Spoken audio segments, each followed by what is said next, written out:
Hello મિત્રો, કેમ છો બધા? મજામાં ને? તો આજે તો સન્ડે ફન ડે આપણે કરી લીધો, પણ ટ્રાફિક બહુ હતો અમારે જ્યાં જવું હતું ત્યાં, એટલે અમે ગયા નહીં. તો ઘરે બનાવ્યા છે મસ્ત મજાના દાલ ફ્રાય,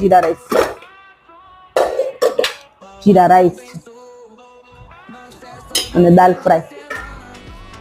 મસ્ત મજાની દાલ ફ્રાય છે અને કોર્ન ચાટ બનાવ્યો છે. બહુ મસ્ત કોર્ન ચાટ બન્યો છે. જો તમારે કોઈને રેસીપી જોતી હોય તો કોમેન્ટ જરૂરથી કરજો ને હા, અમારી ચેનલને લાઈક, શેર અને સબસ્ક્રાઇબ કરવાનું ના ભૂલતા. Bye bye. હેલો મિત્રો, કેમ છો બધા? મજામાં ને? તો આજે તો સન્ડે ફન ડે આપણે કરી લીધો, પણ ટ્રાફિક બહુ હતો અમારે જ્યાં જવું હતું ત્યાં, એટલે અમે ગયા નહીં. તો ઘરે બનાવ્યા છે મસ્ત મજાના દાલ ફ્રાય, જીરા રાઈસ અને દાલ ફ્રાય. મસ્ત મજાની દાલ ફ્રાય છે અને કોર્ન ચાટ બનાવ્યો છે. બહુ મસ્ત કોર્ન ચાટ બન્યો છે. જો તમારે કોઈને રેસીપી જોતી હોય તો કોમેન્ટ જરૂરથી કરજો ને હા, અમારી ચેનલને લાઈક, શેર અને સબસ્ક્રાઇબ કરવાનું